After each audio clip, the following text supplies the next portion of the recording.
ओम शांति।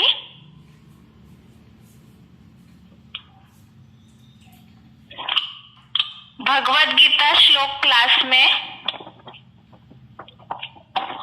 आज basic course देखते हैं। जैसे कि इस हफ्ते शुरू में ही अनाउंसमेंट किया था, समय को देखते हुए और जैसे कि श्लोक का सिलेबस ज्यादा हो जाता है, इस कारण से गीता क्लास के सिस्टम में थोड़ा सा बदलाव किया गया था और उस हिसाब से शुक्रवार के दिन श्लोक नहीं होगा, केवल बेसिक कोर्स होगा। और शनिवार को वैसे हर हफ्ते रिवीजन होती है, तो बेसिक कोर्स पहले दिन ही पढ़ रहे हैं अर्थात शुक्रवार को, तो शनिवार के श्लोक क्लास में रिवीजन के दिन बेसिक कोर्स की रिवीजन नहीं की जाएगी।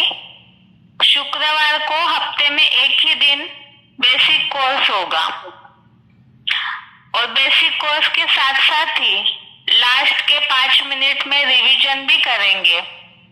इसीलिए ही शनिवार के क्लास में बेसिक कोर्स का रिवीजन नहीं होगा, केवल श्लोक का रिवीजन होगा। आज के क्लास में बेसिक कोर्स का नया टॉपिक शुरू हो रहा है, नया पार्ट शुरू हो रहा है। भगवान सर्वव्यापी नहीं है।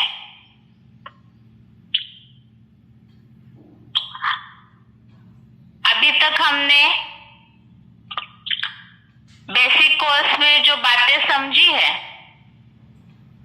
भगवान के अस्तित्व को लेकर के, भगवान के कर्तव्यों को लेकर के बहुत सारी गलतफहमियां जन सामान्य के मन में है। वो किस तरह से गलत है, इसे भी हमने प्रूफ के आधार से समझा है और इसे समझते समझते ही हमने भगवान के 3 कर्तव्यों के बारे में समझा। अभी तक के कोर्स में ये बात समझी हमने कि भगवान इस सृष्टि पर 3 साधारण शरीरधारियों का आधार लेकर के कार्य कराते हैं, उनको टाइटल देते हैं और उनके द्वारा स्थापना, पालना, विनाश का कर्तव्य कराते हैं, अर्थात ही ब्रह्मा, विष्णु और महेश के द्वारा। अब प्रश्न उठता है कि क्या भगवान वो तीनों के द्वारा भी संसार में साकार रूप में प्रत्यक्ष होते हैं? ये समझना इसलिए जरूरी है क्योंकि भगवान के प्रति तो सबकी ही श्रद्धा भावना होती है और सभी ही भगवान का दर्शन करना चाहते हैं, उनसे मिलना चाहते हैं। मनुष्य जीवन में सबसे ज्यादा महत्वपूर्ण स्थान, नास्तिक की परसेंटेज तो बहुत कम होगी, लेकिन ज्यादातर कहीं ना कहीं सबके मन में भगवान के प्रति श्रद्धा स्थान तो होता ही है और सभी उनको देखना चाहते हैं। तो यहाँ यही प्रश्न है कि भगवान जिन मूर्तियों के द्वारा, जिन तीनों के द्वारा कार्य कराते हैं, तो क्या वे तीनों के द्वारा ही इस संसार में साकार में प्रत्यक्ष होंगे? पहले तो प्रत्यक्ष होना अर्थात क्या? जैसे कि अभी तक हमने भगवान के बारे में समझा है, भगवान शिव निराकार है, अव्यक्त है और जैसे कि हमने गीता के आधार से समझा, वो जन्म मरण के चक्र में आते नहीं, तो उनका अपना शरीर नहीं, इसीलिए तो उन्हें 3 मूर्तियों के द्वारा, तीनों के द्वारा कार्य करना होता है।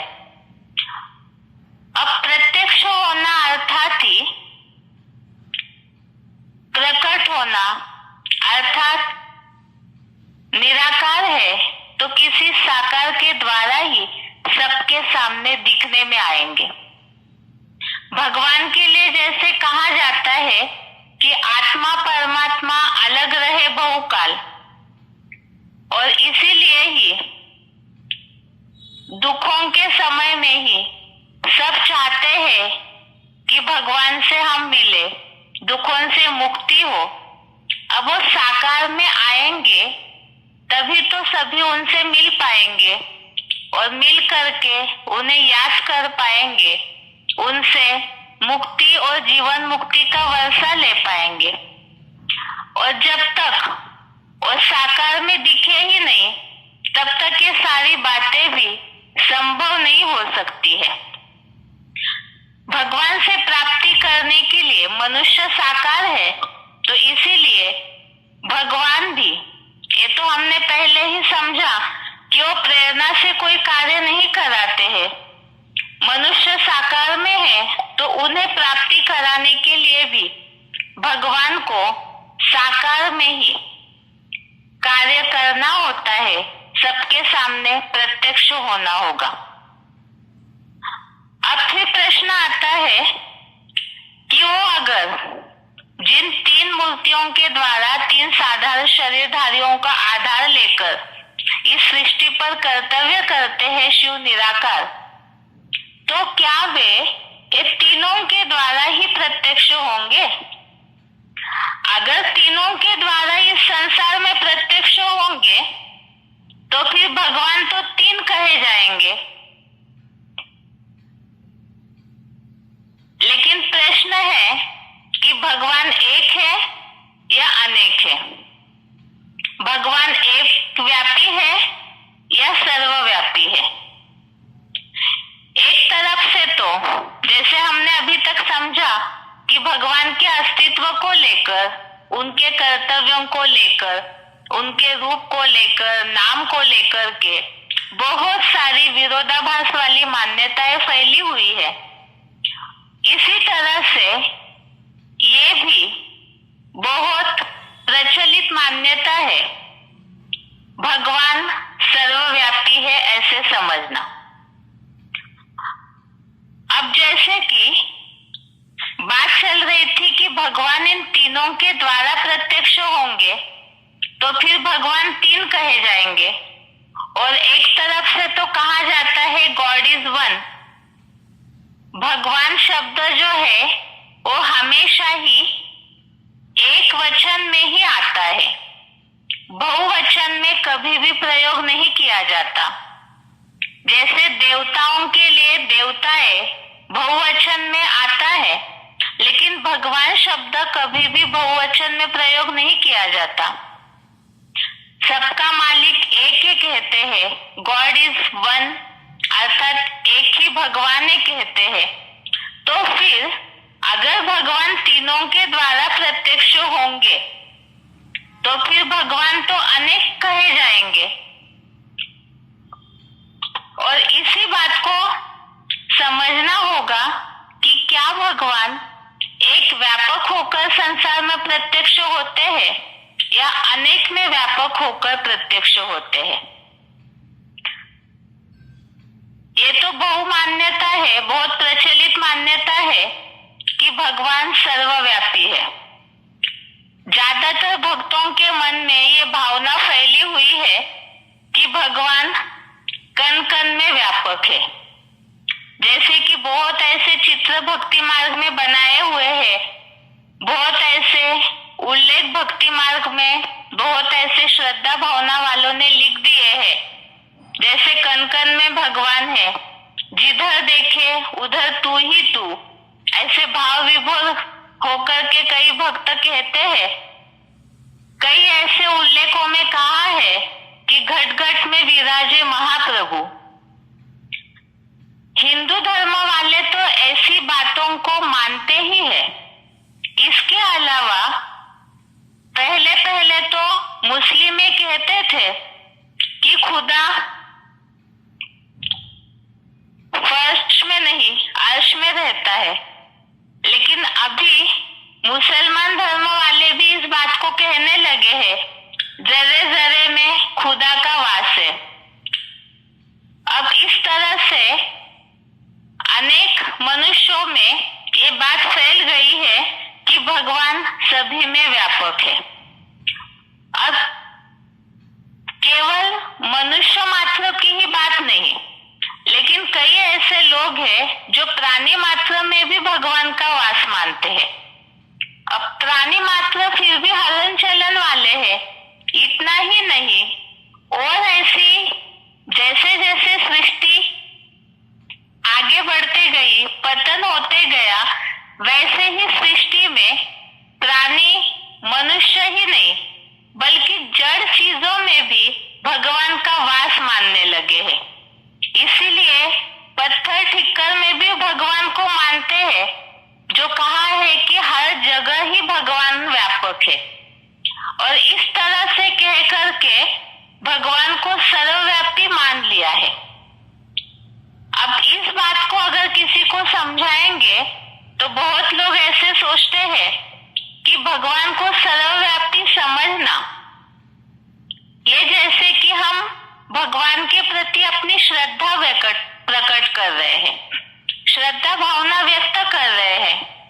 लेकिन अगर हम अभी तक जो सृष्टि चक्र का चित्र समझा है तो उस अनुसार अभी कलयुग का तमोप्रधान समय चल रहा है, और यहाँ तो सारी सृष्टि में ही रो रो नरक फैला हुआ है। जहाँ देखो वहाँ तमोप्रधानता ही तमोप्रधानता की गंदगी फैली हुई है। मनुष्य मात्र ही नहीं, प्राणी मात्र हो, चाहे जड़ जंगम जो भी सृष्टि है, सब जगह प्रदूषण और गंदगी फैली हुई है। तो ऐसे समय में हर कण कण में, जर्रे जर्रे में भगवान का, खुदा का वास मानना, अर्थात भगवान को सर्वव्यापी मानना, ये कहाँ तक सही है? वास्तव में भगवान सर्वव्यापी है, क्या ये मान्यता सही है? इसका स्पष्ट उत्तर है कि वास्तव में भगवान सर्वव्यापी है ही नहीं। लेकिन अगर सीधा सीधा इस बात को किसी से कहा जाए तो कोई भी मानेंगे नहीं, क्योंकि बुद्धिमान लोग बिना प्रूफ प्रमाण के मानते नहीं है। और ऐसे बिना प्रूफ के मानना ये अंधश्रद्धा भी कही जाएगी। इसीलिए ही भगवान सर्वव्यापी नहीं है। इस बात को ही पहले हम भक्ति मार्ग में जो उल्लेख है, जैसे कि भगवत गीता हिंदू धर्म शास्त्र है, महत्वपूर्ण धर्म ग्रंथ है, उसमें जो उल्लेख आए हुए हैं, जो श्लोकों के प्रमाणों के आधार से हम इन बातों को समझते हैं कि भगवान सर्वव्यापी नहीं है, इसके गीता में क्या उल्लेख है। सबसे पहली बात तो भगवान अगर इस सृष्टि पर ही व्यापक होते, कण कण में, जर्रे जर्रे में ही भगवान हर जगह पे, चारों दिशाओं में, दसों दिशाओं में व्यापक होते, पहले से ही मौजूद होते, अणु अणु में भगवान का अगर वास होता, तो फिर गीता में ये जो उल्लेख आया हुआ है, भगवत गीता का 4 अध्याय का 6वां श्लोक, अध्याय 4 का श्लोक नंबर 6, ये सारे श्लोकों को हम इसके पहले भी देखे हैं, लेकिन अभी वहाँ टॉपिक अलग था, यहाँ संदर्भ अलग है। यहाँ बात चल रही है भगवान सर्वव्यापी नहीं है, इन बातों को समझने की। तो गीता के 4 अध्याय के 6वें श्लोक में जो उल्लेख आया है, अजोपि सन्वयात्मा भूतानामीश्वरोऽपि सन् प्रकृतिं स्वामधिष्ठाय संभवाम्यात्म मायया।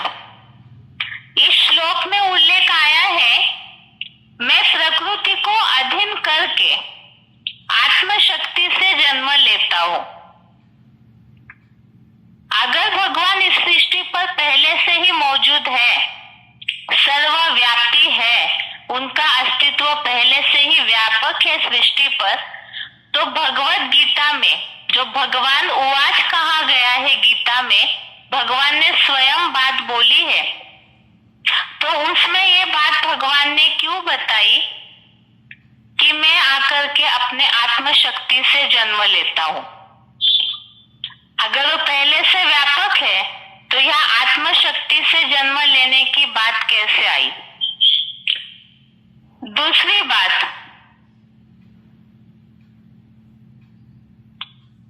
गीता का चौथे अध्याय का 7वां और 8वां श्लोक,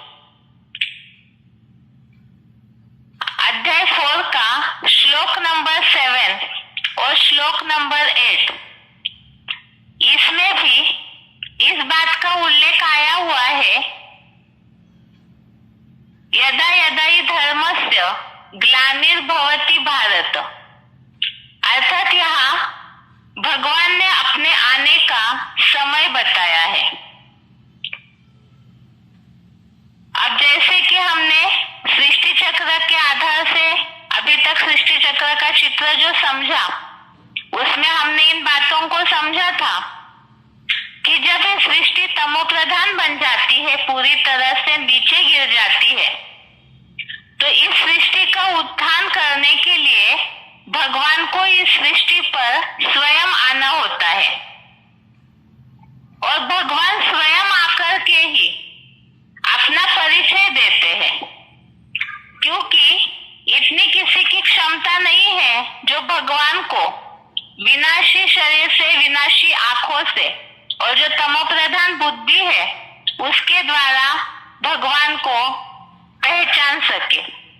इसीलिए भगवान ही आकर के स्वयं अपना परिचय दे रहे हैं, और उस परिचय में भगवान ने स्वयं इस बात को बताया है कि वो सर्वव्यापी नहीं है, और इसीलिए ही उन्होंने अपना समय बता दिया कि वो इस सृष्टि पर कब जन्म लेते हैं।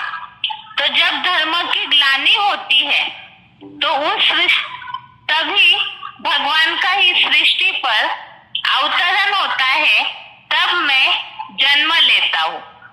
और जन्म लेता हूँ उसका कारण भी चौथे अध्याय के 8वें श्लोक में, अध्याय 4 के श्लोक नंबर 8 में उसका कारण भी बताया है।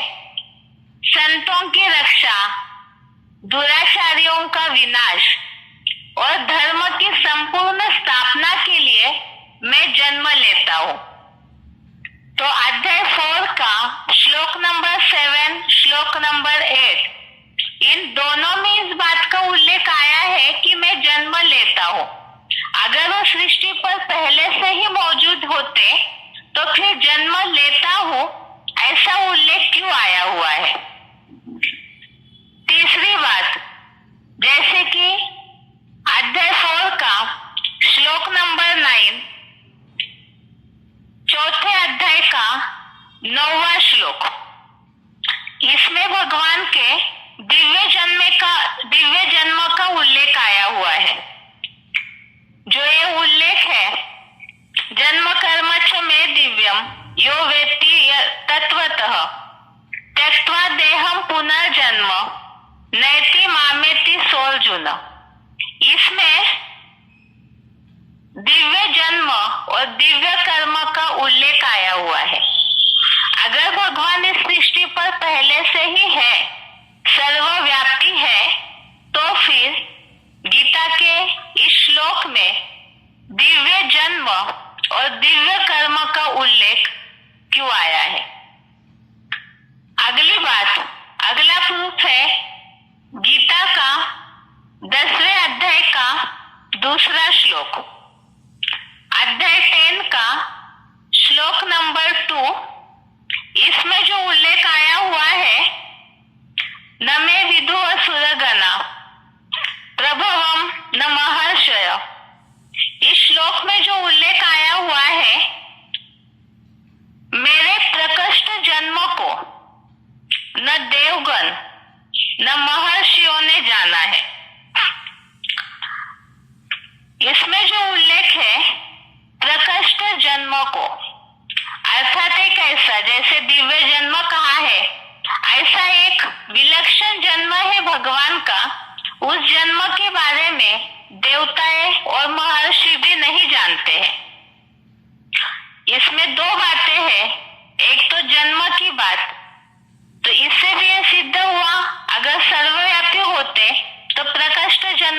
बात क्यों आई? प्रकृष्ट जन्म अर्थात कोई विलक्षण जन्म है जिसे गीता में दिव्य जन्म के रूप में उल्लेख किया हुआ है। और दूसरी बात, संभवतः जैसे कि देवगण या महर्षि कोई भी भगवान के इस दिव्य जन्मों को नहीं जानते हैं, और जब जानते ही नहीं है तो हो सकता है इसी कारण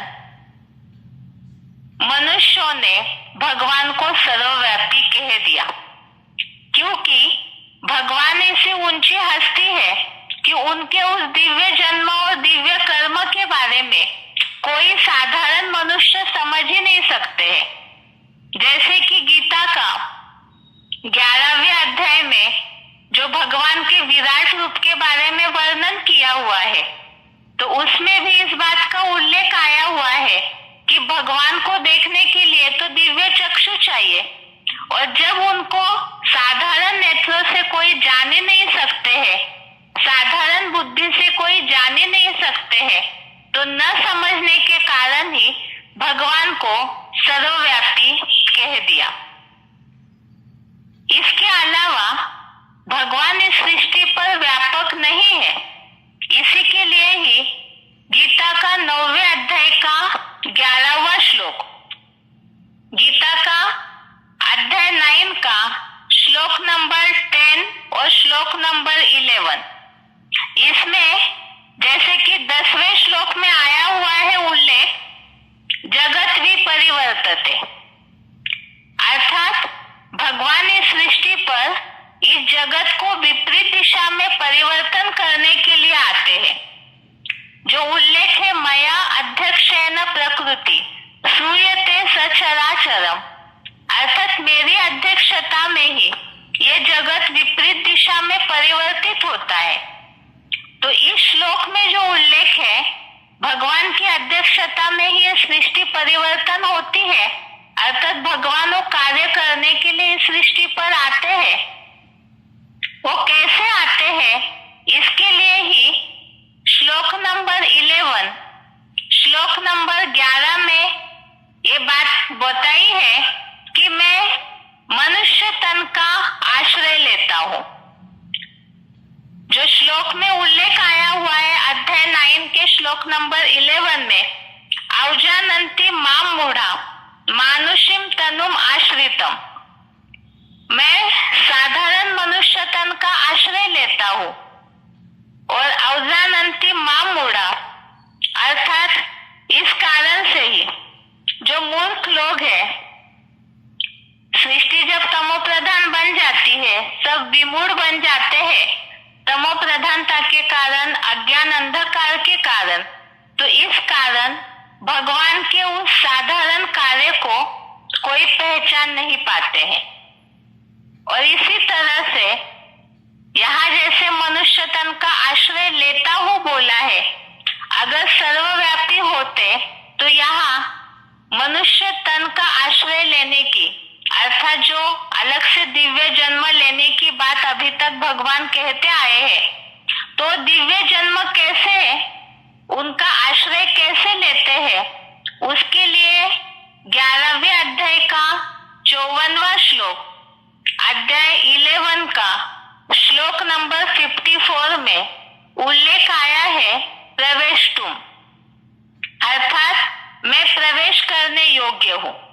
तो भगवान प्रवेश करके दिव्य जन्म लेते हैं, अर्थात ही अगर भगवान सर्वव्यापी होते तो अभी तक जो भी श्लोक हमने देखे भगवत गीता के, उस सब में उनके दिव्य जन्म का उल्लेख आया हुआ है।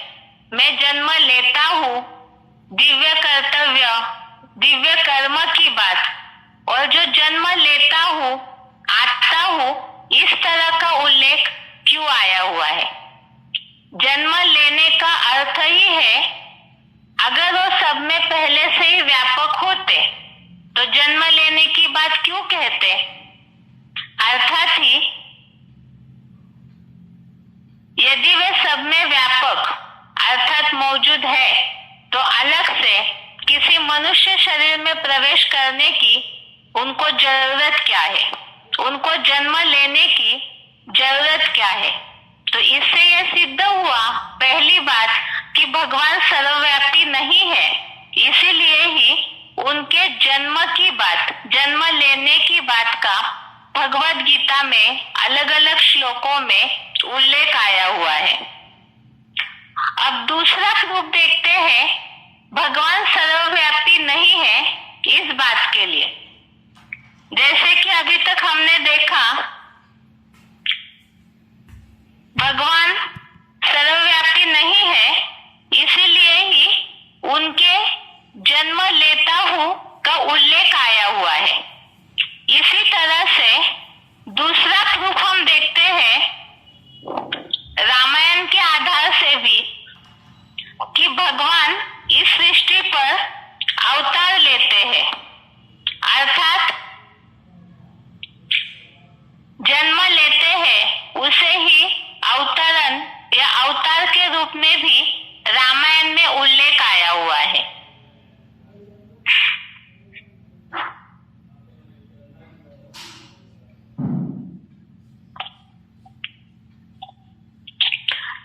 अब दूसरा प्रमाण है, जैसे रामायण में इस बात का उल्लेख है,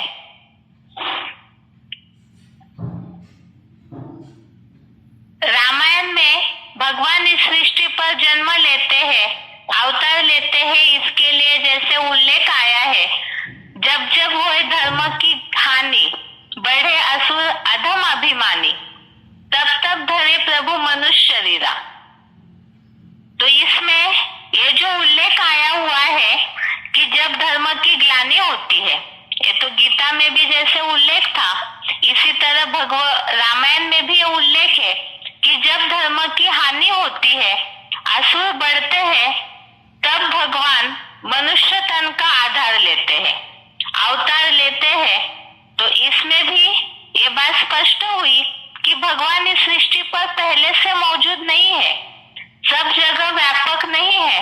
इस कारण से ही उन्हें सभी मनुष्यों में व्यापक होता हूँ, सभी मनुष्यों में अवतार लेता हूँ, ये भी बात नहीं बोली है। कोई मनुष्य शरीर का आधार लेते हैं, ऐसे उल्लेख आया हुआ है। जैसे अधर्म और दुराचारी बढ़ते हैं, तब प्रभु इस सृष्टि पर आते हैं। इसी तरह से रामायण में और एक उल्लेख है, कल्प कल्प लगी प्रभु अवतारा, अर्थात यहाँ भी प्रभु कल्प कल्प आते हैं। तो आते हैं इसका मतलब ही पहले से सृष्टि पर मौजूद नहीं है, तभी ही आने का उल्लेख आया हुआ है। तीसरी बात, जैसे कि इस सृष्टि पर पहले से ही भगवान व्यापक होते, तो जन्म लेने की या आने की बात नहीं कहते। तो गीता का भी उल्लेख देखा जन्म लेने का, और रामायण में भी जैसे अवतरण का उल्लेख आया हुआ है, अवतार लेने का उल्लेख आया हुआ है। तो इससे साबित होता है कि वो पहले से इस सृष्टि पर मौजूद नहीं थे।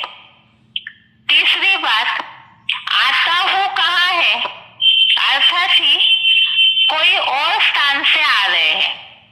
तो ये शब्द ही साबित करता है कि वो इस सृष्टि पर नहीं है, कोई और स्थान से, कोई और जगह से इस सृष्टि पर आएंगे, तभी आता हूँ, जन्म लेता हूँ, इस तरह के शब्दों का उल्लेख रामायण में और गीता में आया हुआ है।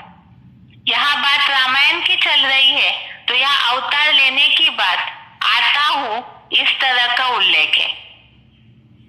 दूसरी बात, भगवान अगर इस सृष्टि पर पहले से ही मौजूद है, तो फिर उनका जन्मदिन मनाने की बात कहाँ से आती है? जैसे कि इन बातों को तो हमने समझा है कि देवताएं अलग है और भगवान अलग है, लेकिन जैसे भक्ति मार्ग में भगवान के जन्म दिवस के रूप में जैसे शिवरात्रि मनाते हैं, शिव जागरण करते हैं, अर्थात शिव का जन्म होने वाला है, ऐसे समझते हैं। जैसे कृष्ण जन्माष्टमी मनाते हैं, राम नवमी मनाते हैं, अलग अलग ऐसे जन्म के रूप में जो जन्म दिवस मनाते हैं, तो क्यों मनाते जाते हैं। अगर वो इस सृष्टि पर पहले से ही मौजूद होते तो फिर उनके जन्म दिवस मनाने की, अर्थात तो अलग से जन्म लेते हैं, इस बात को सिद्ध करने के लिए ही जन्म दिवस मनाते हैं, लेकिन न समझने के कारण भगवान को सर्वव्यापी कह दिया।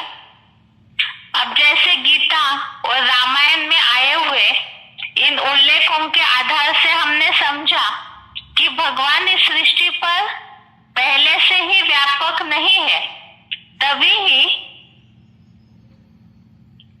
इस तरह के उल्लेख शास्त्रों में आए हुए हैं जो ये सिद्ध करते हैं कि भगवान सृष्टि पर है नहीं, लेकिन वो सृष्टि परिवर्तन के लिए इस सृष्टि पर अवतार लेते हैं या जन्म लेते हैं। अब वो आते हैं, ये जो उल्लेख आया हुआ है वो कहाँ से आते हैं, इस बात को भी समझना होगा। जरूरी इस सृष्टि पर नहीं है, कोई और स्थान से आते हैं, तभी ही आने का उल्लेख आया है। अब वो इस सृष्टि पर कहाँ से आते हैं, इसके बारे में ही भगवद गीता में प्रूफ दिया हुआ है श्लोकों में। तो तीसरा प्रूफ है भगवान का निवास स्थान परम धाम है। भगवान अगर इस सृष्टि पर ही व्यापक होते, इस सृष्टि पर ही पहले से मौजूद होते, तो फिर भगवद गीता में भगवान का निवास स्थान का उल्लेख कहाँ से उल्लेखित हुआ? भगवान की स्वयं ये रचना है, भगवान ने स्वयं गीता में अपना पूरा परिचय दिया हुआ है। जैसे कि भगवद गीता का 15वें अध्याय का 6वां श्लोक, अध्याय 15 का श्लोक नंबर 6, जिसमें भगवान का निवास स्थान परम धाम है, इस तरह से उल्लेख है। ये श्लोक है, न तद भासयते सूर्यो न शशांको न पावकः यद गत्वा न निवर्तन्ते तद धाम परमम मम। अब जैसे कि पहले से उल्लेख है, भगवान आते हैं, वो कहाँ से आते हैं, इसका उत्तर भगवद गीता में दिया हुआ है कि भगवान का निवास स्थान परम धाम है। जैसे कि गीता के और श्लोकों में भी उल्लेख हमने देखा था, कल्पक्षय और कल्पादो, अर्थात भगवान इस सृष्टि का अंत करने और कल्प की नए सिरे से शुरुआत करने के लिए परम धाम से इस सृष्टि पर अवतरण लेते हैं। ऐसे परम धाम का उल्लेख ही गीता के 8वें अध्याय का 21वां श्लोक, अध्याय 8 का श्लोक नंबर 21 में भगवान का निवास स्थान परम धाम है, उसका उल्लेख आया हुआ है। अव्यक्त अक्षर इति उक्तः तम आहु परमाम गति यम प्राप्य न निवर्तन्ते तद धाम परमम मम। तो इसमें भी परम धाम का उल्लेख आया हुआ है। तो इन श्लोकों से ये बात सिद्ध हो जाती है कि भगवान का जो वास है इस 5 तत्वों की दुनिया से परे, जो तुरिया धाम है, परम धाम है, वहां है।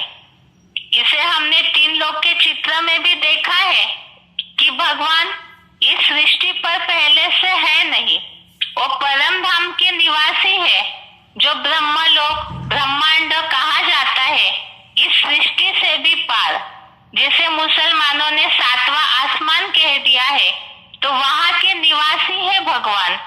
और वो इस सृष्टि के परिवर्तन के लिए ही, इस कल्प का नए सिरे से शुरुआत करने के लिए ही इस सृष्टि पर अवतरित होते हैं, दिव्य जन्म लेते हैं।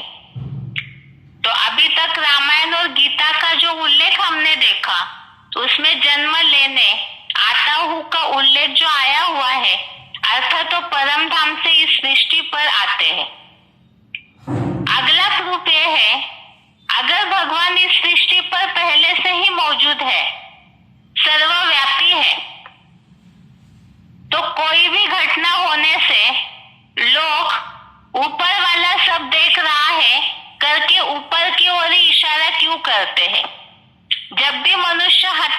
होते हैं, दुखी होते हैं, तो ऊपर की ओर ही इशारा करते हैं।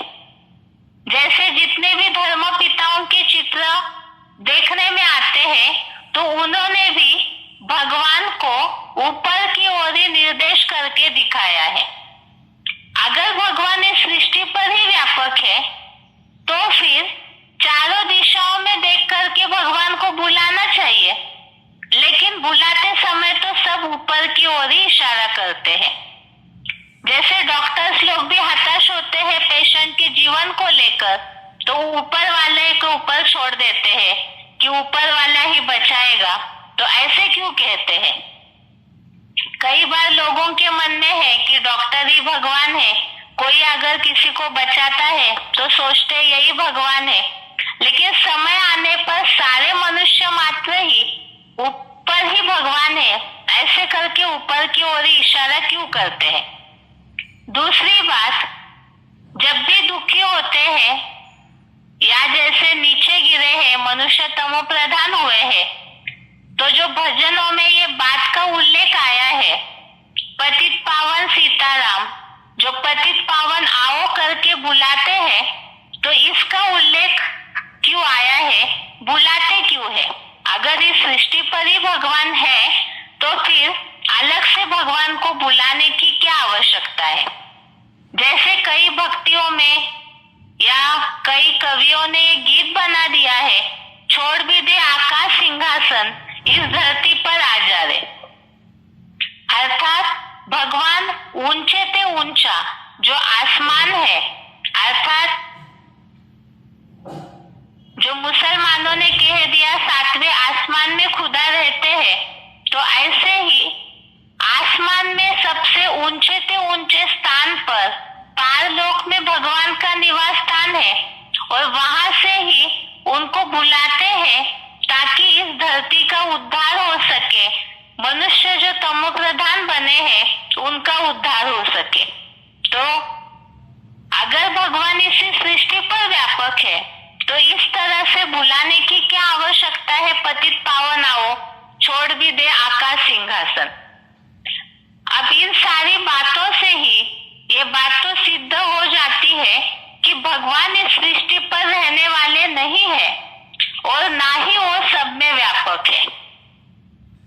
जैसे गीतों में कहा है ऊंचा तेरा धाम, तो ये ऊंचा तेरा धाम अर्थात ही उनका वो निवास स्थान, परे से परे धाम, परम धाम है। इसीलिए ही गीतों में ऊंचा तेरा धाम, ऊंचा तेरा काम, ऊंचा तेरा नाम, इस तरह से जो उल्लेख है, तो ऊंचा ते ऊंचा धाम अर्थात परम धाम की ओर ही इशारा किया हुआ है। तो शास्त्रों में बहुत सारे, जैसे रामायण में, गीता में, इन सब बातों का जो उल्लेख है, मनुष्य इन बातों का सही अर्थ नहीं जानते हैं, इसीलिए ही अपनी सुविधा अनुसार लोगों ने भगवान को सर्वव्यापी कह दिया। लेकिन भगवान को इस तरह से सर्वव्यापी समझना ये केवल एक अंधश्रद्धा है, न कि भगवान के प्रति श्रद्धा भावना व्यक्त करना। क्यों? क्योंकि ये दुनिया तो पूरी तमो प्रधान रो रो नरक है। इसे हमने पहले के कोर्स में भी समझा है। और ऐसी खराब दुनिया में हर जगह कण कण में भगवान को समझना वास्तव में ये जैसे कि भगवान को डिफेम करना हो जाता है। लेकिन ये कैसे? केवल ऐसे कहने मात्र से तो सभी मानेंगे नहीं। कई ऐसे भक्त है जो कि हर मनुष्य में भगवान को व्यापक समझ रहे, जानवरों में, पशु पंछियों में, कीटक में, सब जगह भगवान का वास समझ लेते हैं। लेकिन ये वास्तव में सही नहीं है। लेकिन वो कैसे? इसे भी प्रूफ प्रमाण के आधार से हमें समझना होगा। लेकिन वो अगले हफ्ते के कोर्स में समझेंगे। आज के लिए यहाँ तक ही। लेकिन गीता क्लास पूरा करने के पहले आज जिन बातों को हमने समझा पे रिवीजन देखते हैं ताकि श्लोक टेस्ट में इन बातों का उत्तर दे सके। आज के कोर्स में हमने इन बातों को समझा है। भगवान सर्वव्यापी नहीं है। इसमें सबसे पहली बात शुरू हुई थी कि भगवान 3 शरीरधारियों के द्वारा कार्य करते हैं, तो क्या वे तीनों साकार शरीरधारियों के द्वारा इस सृष्टि पर प्रत्यक्ष होंगे? अगर तीनों के द्वारा प्रत्यक्ष होंगे तो 3 भगवान कहे जाएंगे। लेकिन प्रश्न है कि भगवान एक है या अनेक है? भगवान के लिए कहा जाता है गॉड इज वन, सबका मालिक एक है, अर्थात भगवान एक में ही व्यापक होकर प्रत्यक्ष होने चाहिए।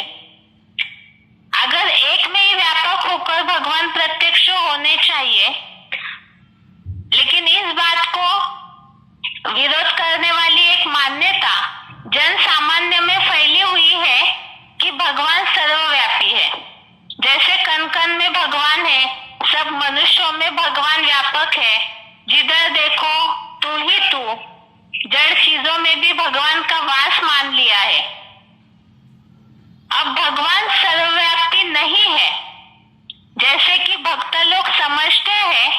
इस बात को समझाने के लिए ही सबसे पहले हमने गीता का प्रूफ देखा, जैसे कि 4थे अध्याय का 6वें श्लोक में आया है, मैं प्रकृति को अधीन करके आत्मशक्ति से जन्म लेता हूँ। भगवान अगर पहले से ही इस सृष्टि पर मौजूद होते या सभी में व्यापक होते तो इस श्लोक में जन्म लेता हूँ का उल्लेख आया है। 4थे अध्याय का 7वां और 8वां श्लोक में भी धर्म ग्लानि के समय मैं इस सृष्टि पर जन्म लेता हूँ और साधु संतों की रक्षा के लिए मैं सृष्टि पर नए धर्म की स्थापना के लिए, धर्म की संपूर्ण स्थापना के लिए जन्म लेता हूँ, ऐसे उल्लेख है। 4थे अध्याय के 9वें श्लोक में भी दिव्य जन्म का उल्लेख है। तो जन्म लेता हूँ अर्थात ही भगवान इस सृष्टि पर पहले से व्यापक नहीं है। 10वें अध्याय का 2 श्लोक में ये उल्लेख है कि भगवान को सभी लोग नहीं जानते हैं, न देवगण न महर्षि, और इसी कारण मेरे प्रकृष्ट जन्मों को देवगण या महर्षि नहीं जानते हैं, और संभवतः इसी कारण पूरी बात को, रहस्य को, भगवान के कर्तव्य दिव्य जन्म को न जानने कारण सर्वव्यापी की मान्यता प्रचलित हुई है। भगवान जो 9वें अध्याय का 11वें श्लोक में उल्लेख है, मनुष्य तन का आश्रय लेता हूँ, और 11वें अध्याय के 54वें श्लोक में उल्लेख है मैं प्रवेश करने योग्य हूँ। अगर भगवान सर्वव्यापी होते तो उनके जन्म का उल्लेख क्यों आया हुआ है? अगर वो सब में व्यापक अर्थात मौजूद होते तो अलग से किसी मनुष्य शरीर में प्रवेश करने की उनको आवश्यकता क्या है? दूसरा प्रूफ हमने देखा रामायण का। इसमें उल्लेख आया हुआ है रामायण में कि जब अधर्म और दुराचारी बढ़ते हैं तो प्रभु इस सृष्टि पर आते हैं। रामायण में यह भी उल्लेख है कल्प कल्प लगी प्रभु अवतारा, अर्थात प्रभु का अवतरण होता है। अवतरण होना अर्थात कहीं से आना, तो आते हैं अर्थात ही वो पहले से इस सृष्टि पर मौजूद नहीं है, तब तो आने की बात आई। और आता हूँ अर्थात ही वो कहीं और स्थान से, दूसरे स्थान से सृष्टि पर आएंगे, अर्थात ही इस सृष्टि पर पहले से मौजूद नहीं है। अगर भगवान सृष्टि पर पहले से ही सर्वव्यापी होते तो शास्त्रों में अवतार लेना, दिव्य जन्म लेना और आता हो इस तरह के शब्दों का उल्लेख क्यों आया है? अगर भगवान पहले से ही सृष्टि पर सर्वव्यापी है तो भगवान का जन्मदिन क्यों मनाते हैं? इन सब बातों से सिद्ध हुआ कि भगवान सर्वव्यापी नहीं है। अब वो नहीं है, इस सृष्टि पर आते हैं तो कहाँ से आते हैं? इस सृष्टि पर उनका वास नहीं है, उनका निवास स्थान कहीं और है, जिसका उल्लेख भगवद गीता के 15वें अध्याय के 6वें श्लोक में आया है, तद्धाम परमम मम। और 8वें अध्याय का 21वें श्लोक में, अध्याय 8 का श्लोक नंबर 21 में भी यह उल्लेख आया हुआ है, तद्धाम परमम मम। अर्थात ही इन श्लोकों से भी ये बात सिद्ध होती है कि भगवान का वास इस दुनिया में नहीं बल्कि इस 5 तत्वों की दुनिया से परे तुरिया धाम जो है, परम धाम है, वहां है। और इसका दूसरा प्रूफ, भगवान अगर सर्वव्यापी होते तो आज की दुनिया के लोग ये क्यों कहते हैं ऊपर वाला? धर्मपिताओं के जितने भी चित्र है और सब भी भगवान के लिए ऊपर की ओर ही इशारा करते हुए दिखाए गए हैं। और मनुष्य भी कोई भी प्रसंग में सब दिशाओं को नहीं देखते, ऊपर वाले की ओर इशारा करते हैं। भगवान के लिए ही पतित पावन आओ करके बुलाते हैं।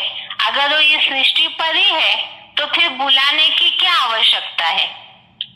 जो गीत बनाया है, छोड़ भी दे आकाश सिंहासन, जरूर वो आकाश में ऊंचे से ऊंचे स्थान पर रहने वाले हैं, तभी तो उनको वहां से नीचे बुला रहे हैं। उनका वो ऊंचा स्थान छोड़ करके इस धरती पर दुखों से मुक्ति के लिए मनुष्य बुलाते हैं। और दूसरी बात, अगर भगवान इस सृष्टि पर ही व्यापक होते तो इस तरह से भगवान को आह्वान करने की मनुष्यों को क्या आवश्यकता है? उनका वास ऊंचे से ऊंचा परम धाम है, इसीलिए ही लोगों ने गीत बना दिया, ऊंचा तेरा धाम, ऊंचा तेरा काम, ऊंचा तेरा नाम।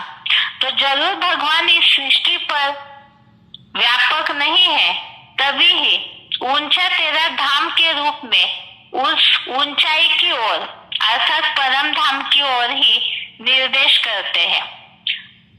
लेकिन ये अलग अलग मान्यताओं के कारण लोग उलझ जाते हैं। तो इसीलिए आज के क्लास में हमने कुछ प्रूफ देखे जिससे सिद्ध होता है कि भगवान इस सृष्टि पर पहले से ही सर्वव्यापी नहीं है, बल्कि सृष्टि का उद्धार करने के लिए उन्हें इस सृष्टि पर अवतरित होना होता है।